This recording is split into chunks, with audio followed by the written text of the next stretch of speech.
ଯେତେବେଳେ ସଂଯୋଗଟା କେମିତି ହୁଏ ଆପଣମାନେ ଲକ୍ଷ୍ୟ କରନ୍ତୁ। ତାର ଅର୍ଥ ନୁହେଁ ମୁଁ ସବୁଦିନେ କହିବି ମୋତେ ଏମିତି ଭଲ ଜାଗା ମିଳୁ, ଯେ ସବୁଦିନେ ଭଗବାନ ଆମକୁ ଭଲ ଜାଗା ଦେବେ, ସେମିତି କିଛି ନାହିଁ। ଆପଣମାନେ ଜାଣିଛନ୍ତି ମୁଁ କର୍ମବାଦୀ।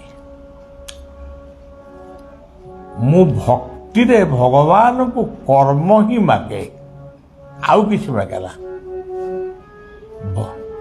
ଭକ୍ତିରେ ଭଗବାନଙ୍କୁ କର୍ମ ମାଗେ, ଆଉ କ'ଣ ମାଗେ? ମୋର ଯେତିକି ଦରକାର। ଆଶ୍ରମରେ ଅତିଥି ଫେରିବେ ନାହିଁ, ଆଶ୍ରମ ପିଲାମାନେ ସୁସ୍ଥ ରହିବେ।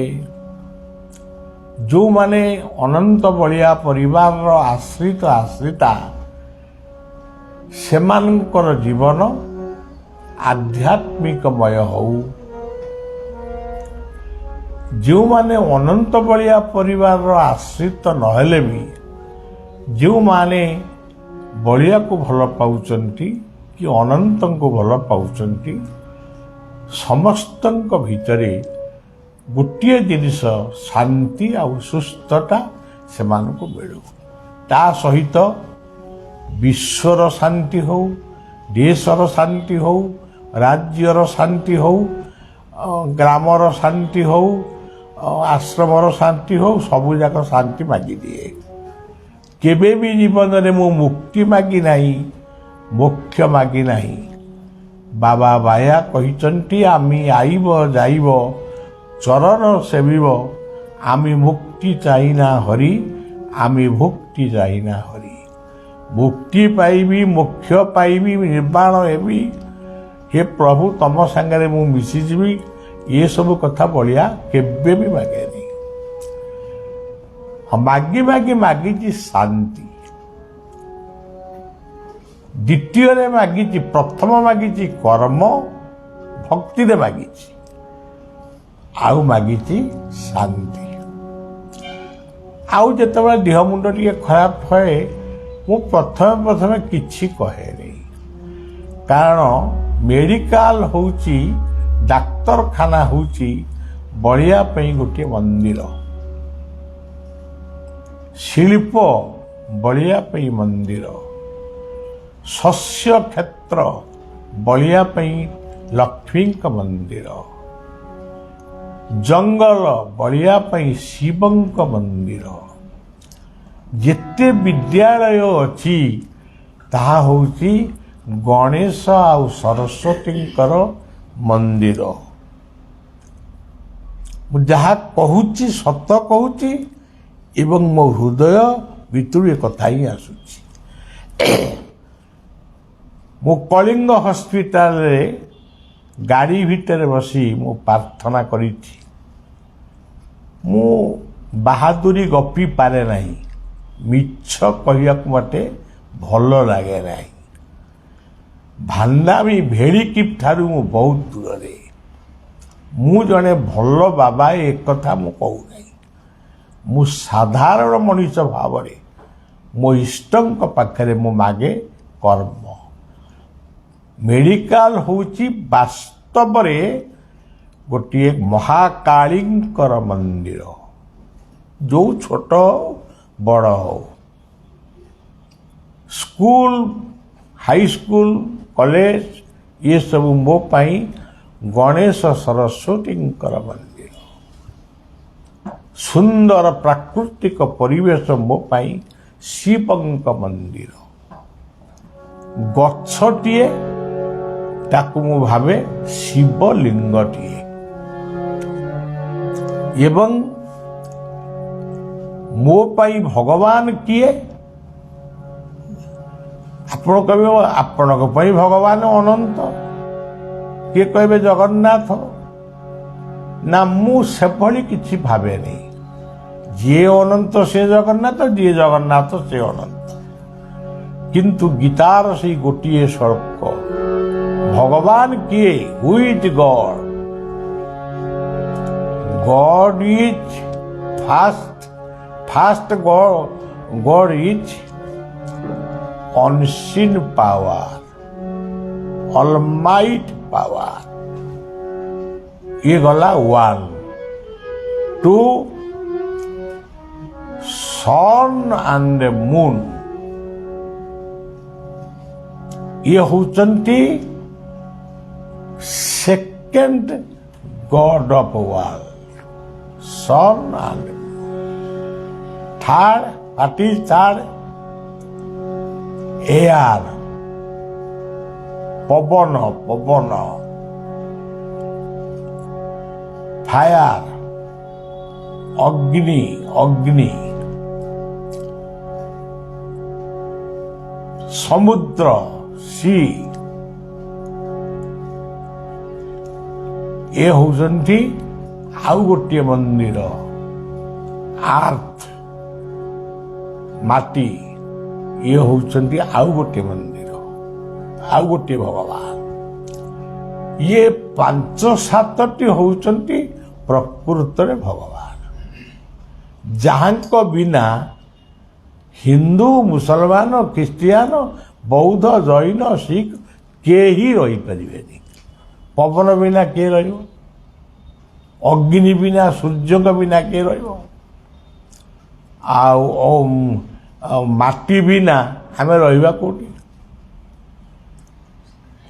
तेणु यह मोर शिक्षित पुओ झी माने आपण भावंतु आम उपरे जबरदस्ती लदी दिया जाइछि जे भक्ति कर भक्ति कर भक्ति कर कौन पे भक्ति करिवु भल कामिका लोकटी हबु कर्म होची सबुठारु बड़ कथा आजिकाली किछि व्यक्ति कथा कथा के किछि कारण कौन टिके अल्प थिबो सुइसाइड करूचंती आत्महत्या करूचंती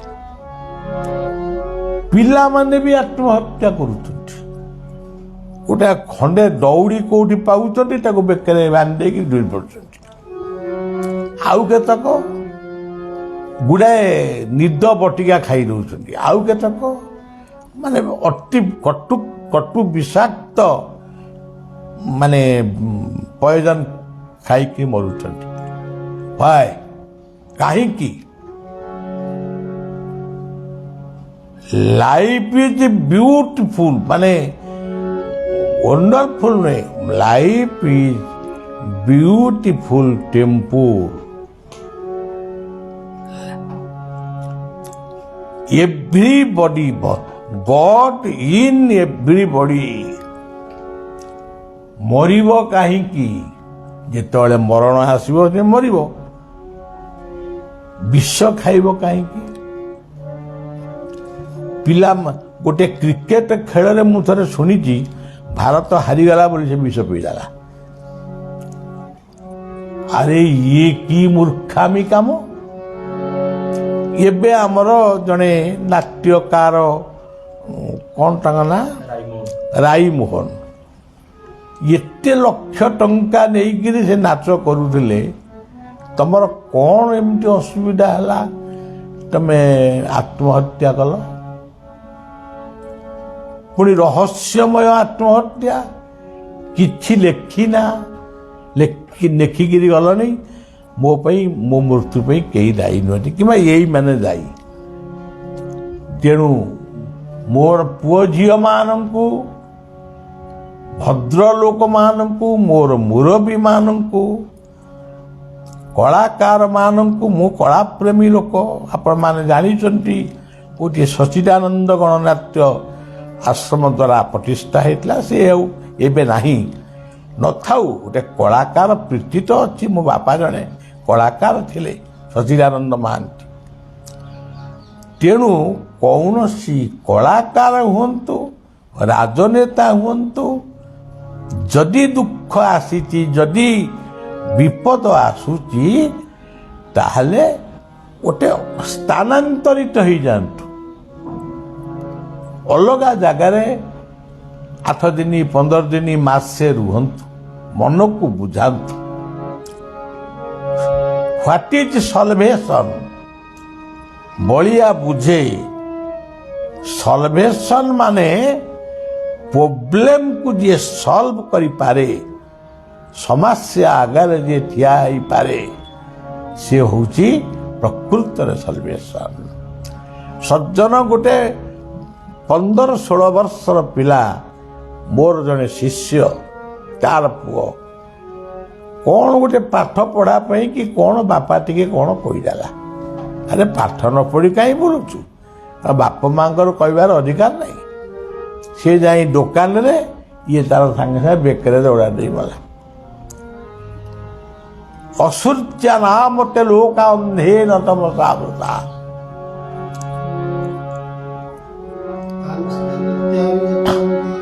ये को आत्म हनु जी आत्महत्या करे सी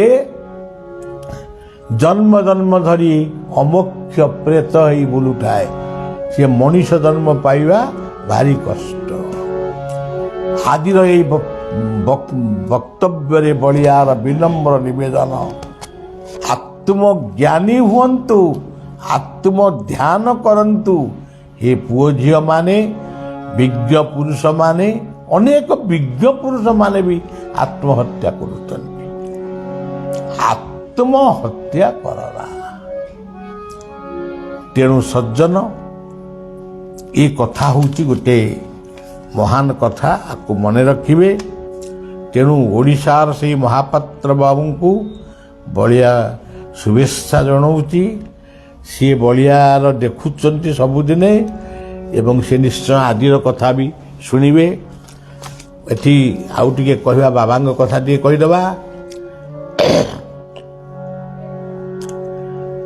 गोटे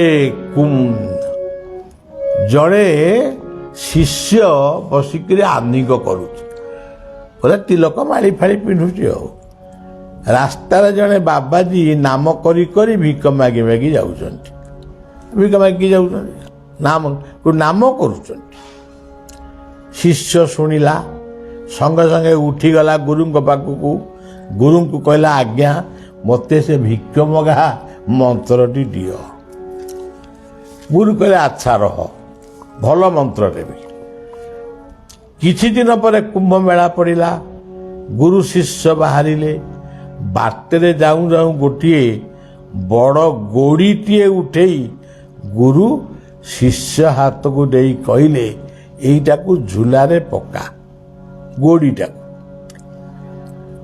किछि दिन पर गुरु पचारे से जो गोड़ीटा ते देइथिल ताकू बाटरू देइथिली रखिछटी ना आज्ञा मु रखी। अच्छा ये गोड़ीटा को लेकिरी जा बाजार रे विभिन्न दुकान रे ता दाम मुलेइबू काहारी को देबू नहीं खाली मुलेइबू तो गोड़ी तो पाखे रहिबो। शिष्य जाई आगो गोटे साग दुकान में पहुंचला आजिकल तो किए साग आउ खाऊ ना तेणु आउ कौन कहबा ये तो पुराना कालर कथा साग खाइले आखि भल रहे सागर बहुत गुण।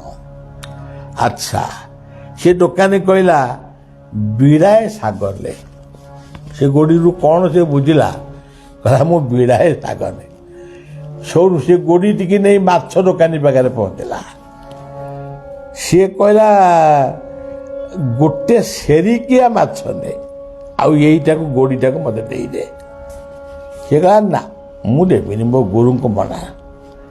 गोटे लुगा दुकानी पाखे पहुंचला लुगा दुकानी कहला 500 टंका ने यहीटा को दे से गोड़ीटा को दे शिष्य कहला ना मु पारिबिनी। शेष जने जहुरी कहला यहीटा कौन जहुरी मु बुझी पारुनी जन शेष जहुरी कहला ये तो बाबा को भाषा बहुत दिनर पुराना कालिया भाषा तेरे 50,000 टंका ने यहीटा को दे शिष्य कहला ना ना ना मु देविनी। जौरी कहला अच्छा हौ यदि 50,000 तो मन को जाऊ नहीं आउ 25,000 देवी। शिष्य कहला ना ना मु देवी नहीं। पुणी जहुरी कहला 1,00,000 टंका देवी दे ଶିଷ୍ୟ କହିଲା 1,00,000 ଟଙ୍କା ଦେବାକୁ କହିଲାଣି, ୟାର ଗୋଡ଼ିର ମୂଲ୍ୟଟା ଏତେ। ଆଚ୍ଛା ମୁଁ ଯାଇକି ମୋ ଗୁରୁଙ୍କୁ ପଚାରିକିରି ଆସେ। ଶିଷ୍ୟ ଯାଇ ଗୁରୁଙ୍କୁ ପଚାରିଲା। ଗୁରୁ କହିଲେ ଆଚ୍ଛା ସେ ଗୋଡ଼ିକି ଝୁଲାରେ ପକା, କାହାକୁ କିଛି ଦିଅନା। ଗୁରୁ ଶିଷ୍ୟ ପୁଣି ଚାଲିଲେ। ଯେଉଁଠୁ ଯାଇଥିଲେ ସେଇଠି ପୋତି ଦେଇ ଆସିଲେ। କହିଲେ ଗୋଡ଼ିକି ସେଇଠି ପୋତି ଦେ, କିଛି ଦରକାର ନାହିଁ। ଆରେ ଗୁରୁ କହୁଛନ୍ତି, ଆରେ ବୁଝିଲୁ, ଯାହାର ମନ ଯେଡ଼େ ତାର ପ୍ରଭୁ ସେଡ଼େ। ତେଣୁ ଜହୁରୀ ମାନେ ବଣିଆ। ଆଚ୍ଛା ଯାମନ ଯେପ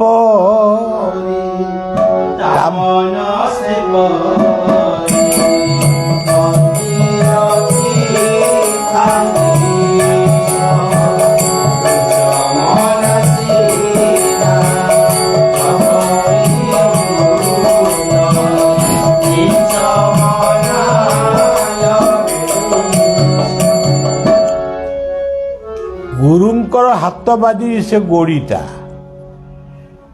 ଯେମିତି କାଷ୍ଠରେ ମଳୟ ବାଜିଲେ ସେ ଚନ୍ଦନ ହୁଏ, ସେ ଗୋଡ଼ିଟା ଗୋଟାଏ ମଧ୍ୟ ଗୋଟାଏ ରତ୍ନ ଭଳି ସମସ୍ତଙ୍କୁ ଦେଖାଯାଉଛି। ପ୍ରକୃତରେ ସେ ରତ୍ନ ନୁହେଁ, ଗୋଟେ ଗୋଡ଼ି, କିନ୍ତୁ ଦେଖାଯାଉଛି ରତ୍ନ। ଯାହାର ମନ ଯେମିତି, ଶାଗ ଦୋକାନୀ କଲା ବିଡ଼ାଏ ଶାଗ ନେ, ଏଡ଼େ ବଡ଼ ରତ୍ନଟା ତୁ ନେବୁ, ଶାଗ ବିଡ଼ାଏ ନେବୁ। ମାଛ ଦୋକାନୀ କହିଲା 500 ଟଙ୍କା ନେ, ସେରେ ମାଛ ନେ। ଜହୁରୀ ତାର ମୂଲ୍ୟ ବୁଝିପାରିଲା।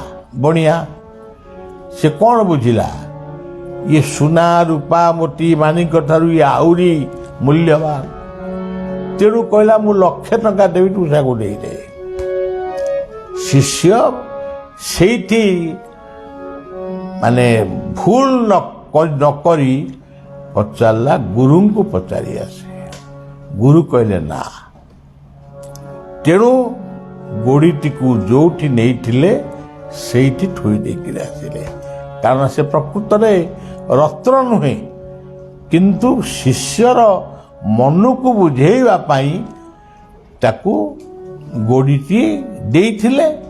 ଏବଂ ଗୋଟେ ମିରାକଲ ହେଉଛି ଗୋଡ଼ିଟା ମାନେ ରତ୍ନ ଭଳି ଦେଖାଯାଉଥିଲା। ଇଏ ହେଉଛି ବାବା ବାୟାଙ୍କର ବାଣୀ। କେବେ ବି ଜୀବନରେ ପର ଧନରେ ଲୋଭ କରନା। ତମକୁ ପ୍ରଭୁ ଯେତିକି ଦେଇଛି ସେଇଥିରେ ବଞ୍ଚିବା ପାଇଁ ଚେଷ୍ଟା କର। ଶାଗ ଭାତ ଖାଇ ଯିଏ ଜୀବନକୁ ମାନେ ବଞ୍ଚେଇ ପାରିଛି, ତା ଜୀବନରେ ସବୁ କଥା ମିଳିବ, କିନ୍ତୁ ସେ ଶାଗ ଭାତକୁ ହିଁ ଆଶା କରିବ। ତେଣୁ ସଜ୍ଜନ, ଯେଉଁମାନେ ଲୋଭୀ, କର୍ମ ଅଧିକ ଯିଏ ଲୋଡ଼ନ୍ତି, ଚୋର ସମାନ ଦଣ୍ଡ ପାଆନ୍ତି। ଅଭିରାମ ପରମହଂସ କହିଲେ, ଜୀବକୁ ଭୁଞ୍ଜାଇ ଭୁଞ୍ଜନ୍ତି, ଜୀବ ଜାଣି ନ ପାରେ। ଜୀବ ଖାଉଥିଲେ ପରମ ଶାନ୍ତି ଉପବାସ। ଆମ ଭାଗବତ ପଦଟାକୁ ଅଭିରାମ କହିଲେ ଆଉ କ'ଣ, ଜୀବକୁ ଭୁଞ୍ଜାଇ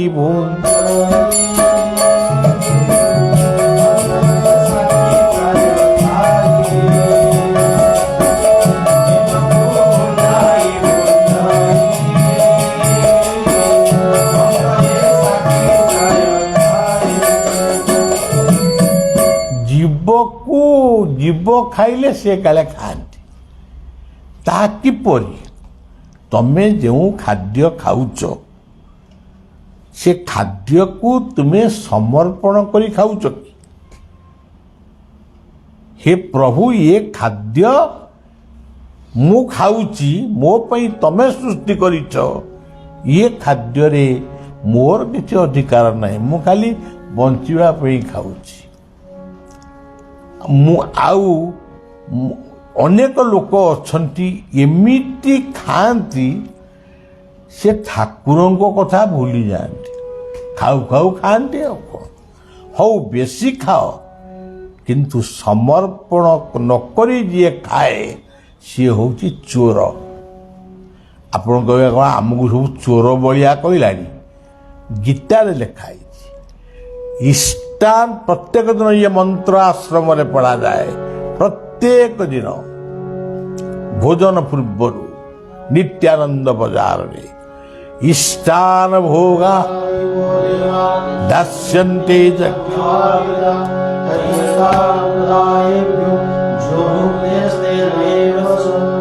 ତେଣୁ ତମେ ଯଦି ସମର୍ପଣ କରି ନ ଖାଇଲ ତାହେଲେ ସେ ପାପ ଗୁଡ଼ାକୁ ଖାଉଛ। ଆଚ୍ଛା, ଇଏ ଗଲା ଅଭିରାମଙ୍କର କଥା। ମଧୁ କ'ଣ କହିଲେ? ଯେ ଯାହା କରିବେ କହି, ଯେ ଯାହା କରି କରୁଥା ତୁମ୍ଭ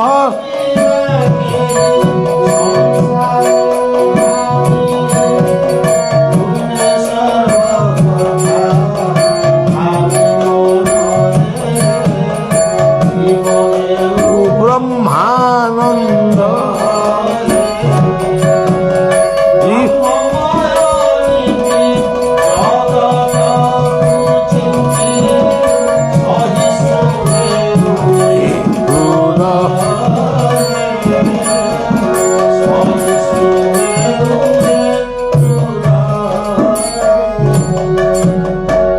କେତେ ସୁନ୍ଦର ସଙ୍ଗୀତ। ଆମ ସତ୍ୟନାରାୟଣ ପାଲାକାରଙ୍କର ବଳିଆ ହେଉଛି ମାର୍ଗଦର୍ଶକ। ମୁଁ କହିନି ମାର୍ଗଦର୍ଶକ, ସିଏ କହିଛନ୍ତି, ଲେଖୁଛନ୍ତି ସବୁଆଡ଼େ।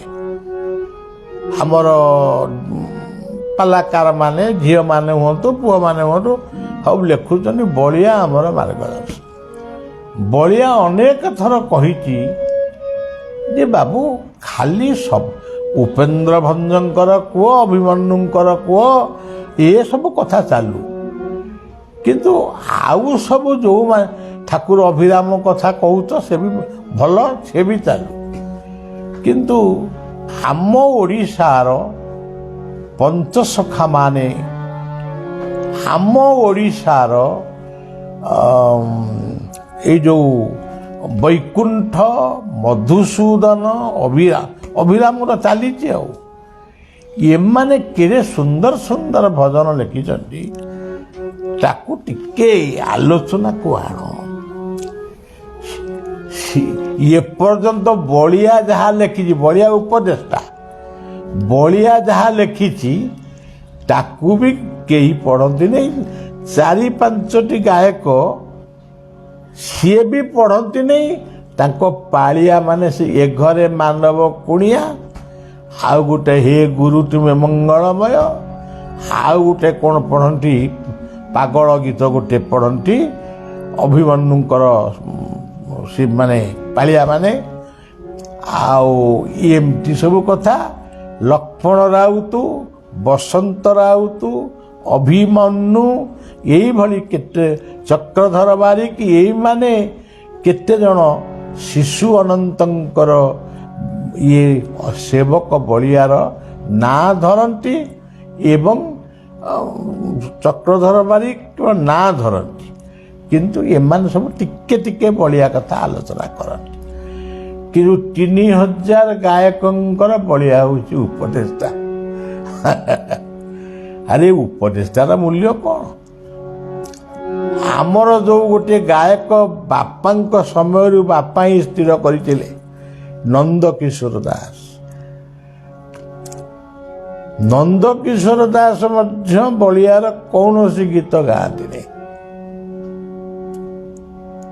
ଖାଲି ଜୟ ଶିଶୁଅନ୍ତ ରାଜାରାମ, ସତ୍ୟଚନ୍ଦ୍ର କଳିକିରାମ, ଧନୀ ବୋଲ ମାନି ବୋଲ, ଜୟ ଗୁରୁ ଜୟ ଜୟ ପଢ଼ନ୍ତି। ପିଲାମାନେ ଆମର ବିଗିଡ଼ନ୍ତି।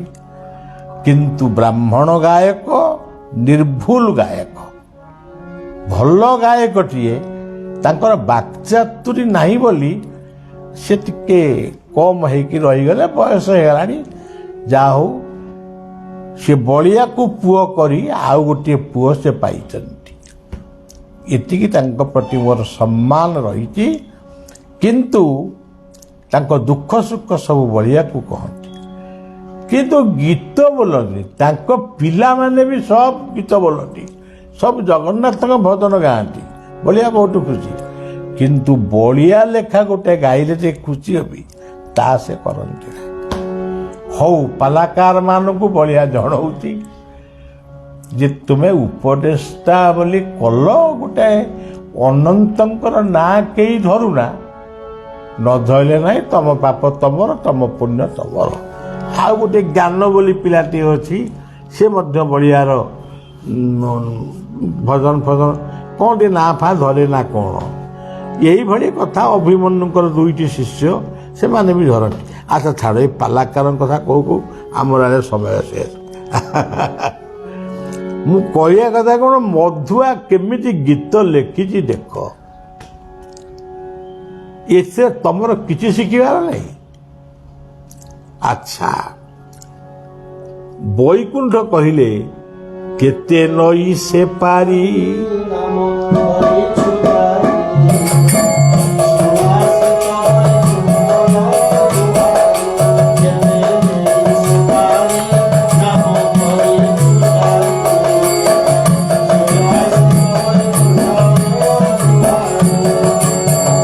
ଉଜାଣି ଘାଟେ କି ଅଛି ନାଉରି,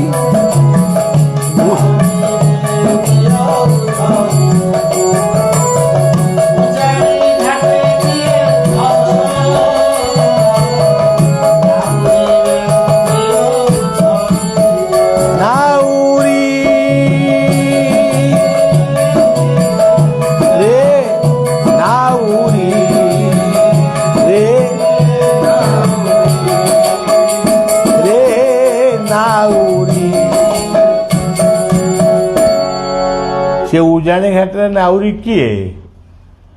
ସେ ତ ଏକମାତ୍ର ଗୁରୁ। ଆଉ କିଏ ଅଛନ୍ତି ଯେ ପାରି କରିବେ? ମୂର୍ତ୍ତି ପୂଜା କରୁଛ, ବହୁତ ମୂର୍ତ୍ତି କଲଣି, ବହୁତ ମନ୍ଦିର ହେଲାଣି, କିନ୍ତୁ କେହି ପଦିଏ କଥା ତମକୁ ମିଠା କଥା କହିବେ ନାହିଁ, ଶାସନ କରିବେ ନାହିଁ। କରିବ କିଏ?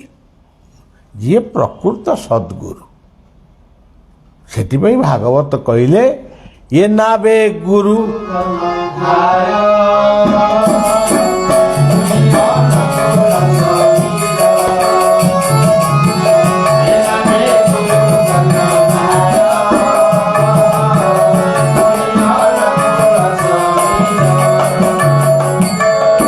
ସମସ୍ତଙ୍କ ବଳିଆ ତ ଗୁରୁ କରିନି, ଆଗରୁ କହୁଥିଲେ, ଏବେ କହୁନାହାନ୍ତି। ବୋଲେ ବଳିଆ ଯେତେ ଗୁରୁ କରିଛି ସେମିତି ତମେ କେହି ସେମିତି ଗୁରୁ କର। ଅବଧୂତ କ'ଣ 24 ଗୁରୁ କରିଥିଲେ? ସେ 24ଟି ଗୁରୁଙ୍କ ଠାରୁ ଶିକ୍ଷା ପାଇଥିଲେ, ଅଜଗର ସାପ, ଗଛ ଇତ୍ୟାଦି। କିନ୍ତୁ ବଳିଆ ମଣିଷ ଗୁରୁ କରିଛି ଅନେକ। ତା ଭିତରୁ 4ଟି ଗୁରୁଙ୍କ କଥା ପ୍ରାୟ କହୁଛି, କିନ୍ତୁ ସବୁ ଗୁରୁ ହଉଛନ୍ତି, ମୁଁ ଲେଖିଛି ଗୀତ, ଜଗତରେ ଛନ୍ତି ଯେତେ ସଦଗୁରୁ ସମସ୍ତେ ଗୁରୁ ମୋର। ଇଏ ଜଗତରେ ଛନ୍ତି ଯେତେ ସଦଗୁରୁ ସମସ୍ତେ ଗୁରୁ ମୋର। ହଉ, ସେଇ ଗୁରୁଙ୍କ ପାଦ ତଳେ ପ୍ରଣତି ଜଣାଉଛି। କର୍ମ କିଛି ଦିନ ହେଲା ବନ୍ଦ ହେଇଯାଇଛି, ଆଉ ଯଦିଓ ଦକ୍ଷିଣ ଭାରତରେ କିଛି କିଛି କାର୍ଯ୍ୟ ହେଲା, କିନ୍ତୁ ଏତେ ବାଟ ଆସିବାର ନଥିଲା।